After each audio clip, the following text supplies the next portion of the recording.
Hi. Thank you so much. Actually, can I make a bit of an awkward request? Could we do that whole thing again and then I can film it on my phone? So I can like walk off stage and you cheer for me and I film it? I'm sorry to be one of those people. But I also assume that this is like a safe space for the awkwardness of content creation. Okay? Let's just do the whole thing again. I'll be right back.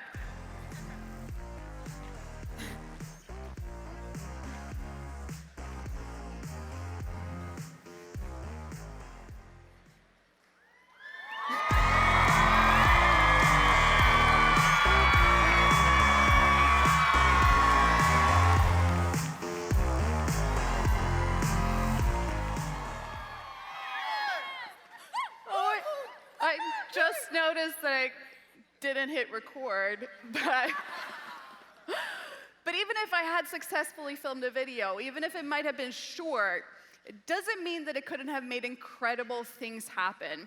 Because the whole reason that I'm standing here on this stage, and the whole reason that I got to trick you into cheering for me twice, is because of a 7-second video.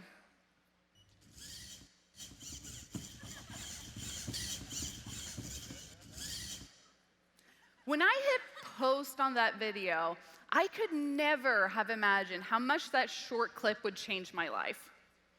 I have been building and inventing things ever since my parents let me hold a hammer, but it wasn't until my 20s that I started getting really excited about electronics and about hardware.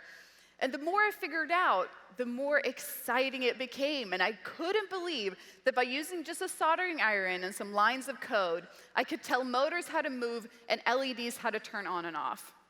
Obviously, it was very scientific, but to me, it was magical. And I wanted to share that feeling of awe that it brought me.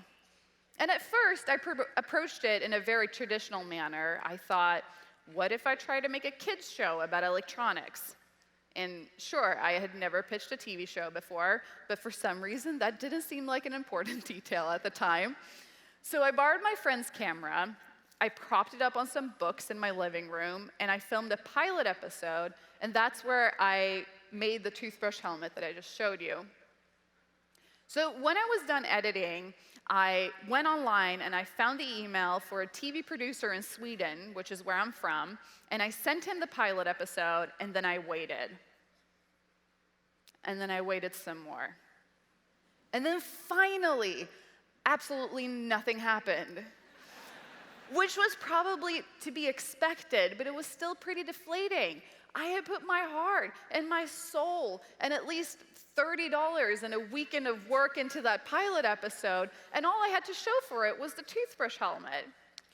So I figured that I had gone through the trouble of making it, so I filmed the 7-second clip of it working, and I posted it on YouTube. And honestly, in that moment, it felt like a defeat, because the only place that would take me was YouTube, and they literally take everyone. And that feeling of defeat only lasted for about half an hour, because that's how long it took before my toothbrush helmet started to go viral. As it turned out, YouTube wasn't the sad ending to my dream. Instead, it was the beginning of a whole other, but much better dream, and the start of a very unlikely career as an inventor of useless things. I wanted to share my excitement about making things, and suddenly on YouTube, people were starting to pour in that were excited to watch me being excited.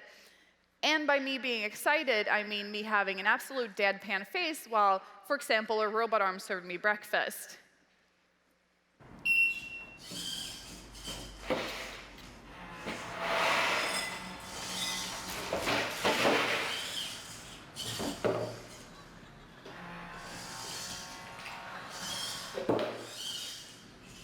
Or helped me put on lipstick.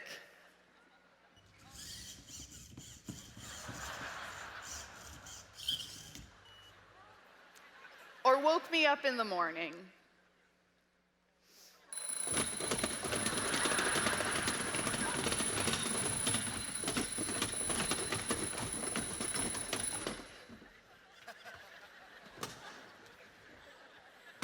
So my numbers kept on ticking up, and within 4 months, I started working full-time on my channel.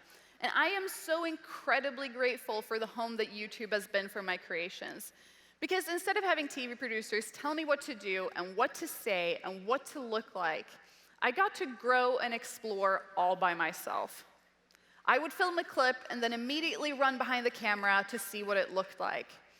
And I would spend weeks on making a machine fail in the exact way that I wanted it to. And I would make videos about things I don't think any executive would ever approve of, like this video of me cleaning out the septic tank on my houseboat.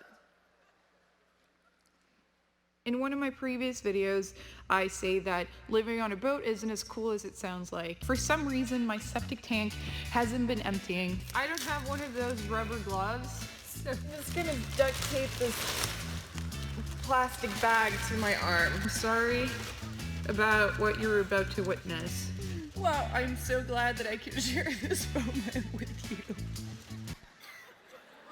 It got a lot worse from then on. So instead of being this cookie-cutter environment that television often is, YouTube is a coral reef where even the weirdest little fish can find a niche and start building their own little crazy empire. It's this overflowing pot of creativity, and it has allowed me to do things I would never otherwise be able to do. That producer did get back to me eventually. A year after I sent them the pilot episode, they said that they wanted to pitch me a TV show.